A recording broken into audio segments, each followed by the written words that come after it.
Hey everyone, I hope you had a great week. I had a fun week. Been on tour still, Revive tour with JJ Weeks and Jason Fowler.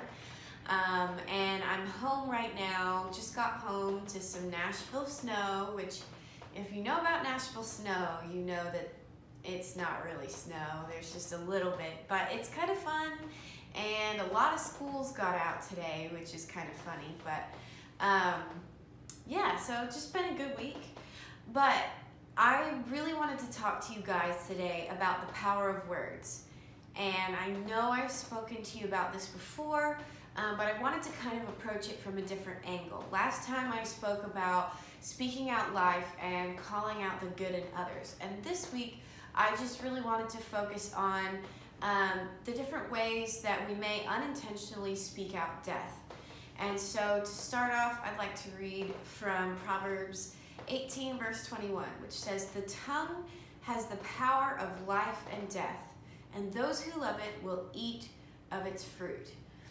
And I just think, this verse obviously really shows, the power of life and death is in the words that you say. And I think that is so crazy, but also really just shows me to pay attention to what I am saying.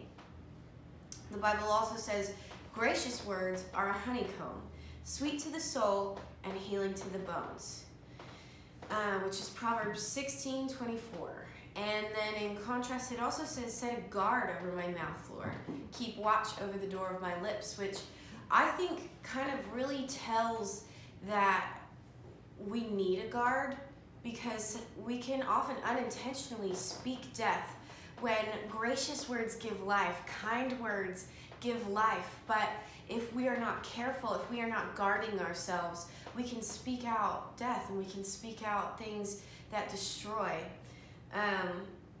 The tongue holds the power of life and death much, much more than we think it does.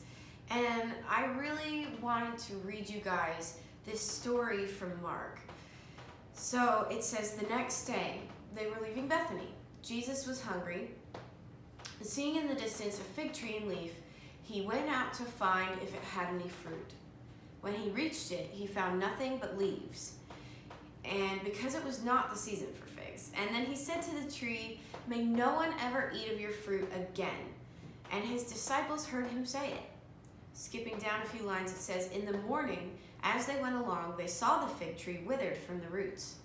Peter remembered and said to Jesus, 'Rabbi, look, the fig tree you cursed has withered.' 'Have faith in God,' Jesus answered. 'Truly I tell you, if anyone says to this mountain, "Go throw yourself into the sea," and does not doubt in their heart, but believes that what they say will happen, it will be done for them. Therefore I tell you, whatever you ask for in prayer, believe that you have received it, and it will be yours." So I just think, Jesus spoke to this tree and basically told it to die. And the next day it was dead.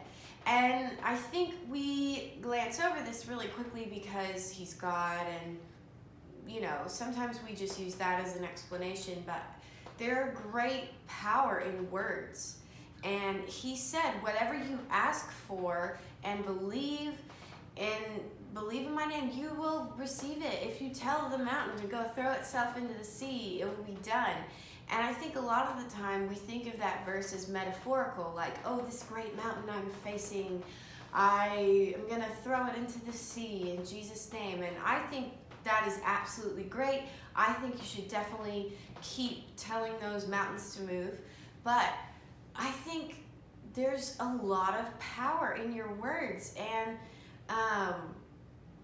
like there was this study done by IKEA where they kept two plants in two separate rooms, and one classroom abused it and bullied it, and then the other classroom spoke words of life to this plant. And the one that was bullied withered up and died, and the one that had life spoken over it was flourishing. And I just think that that's so telling. It's not often something you think about. Like, a lot of the times we think about it metaphorically, but our words hold weight, our words hold power. because God made them and God made them to be that way.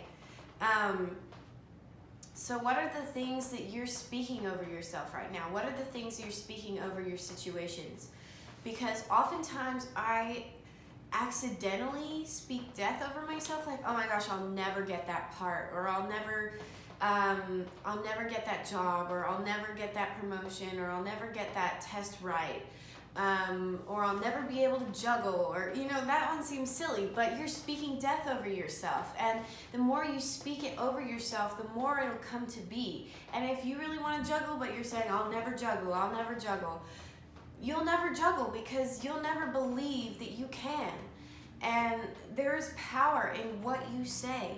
And also, what are you speaking over others? Like, this applies to that as well. Like, I think we all kind of know that gossip is bad, but when you gossip, it's not just dishonoring somebody, it's also like speaking death over them, because you have no idea if that thing is true. And even if it is, you are speaking negatively about that person, and you are speaking death over them, and they will never be able to get out of that if you just keep speaking that death over them. You are causing the cycle to happen. And so words are really powerful. We need to get in a habit of speaking life. It's not easy, and it is convicting me really hardcore, because it's something I need to do. It's something I've been trying to do lately. So this week, I just hope that both you and me can get in the habit of speaking life. It's something I'm challenging myself to do. It's something that I hope you will challenge yourself to do.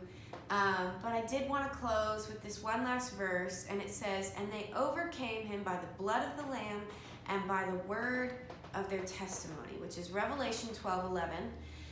And I think it's really cool, because it shows that words overcome. God gives us words, and his words are powerful. Our words are powerful. He made words to be powerful. Words are swords, guys.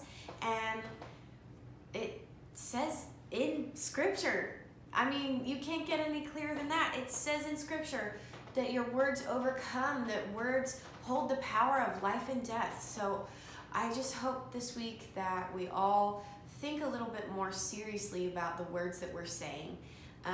Because even jokes, guys, even jokes, if they're mocking someone, that's speaking death. So I'm not saying never make a joke. I love jokes. I am the ultimate dad joker.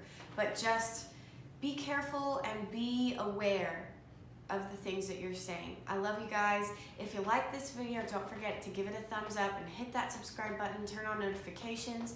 I love you guys. Let me know what you think down in the comments below, and I'll see you next week.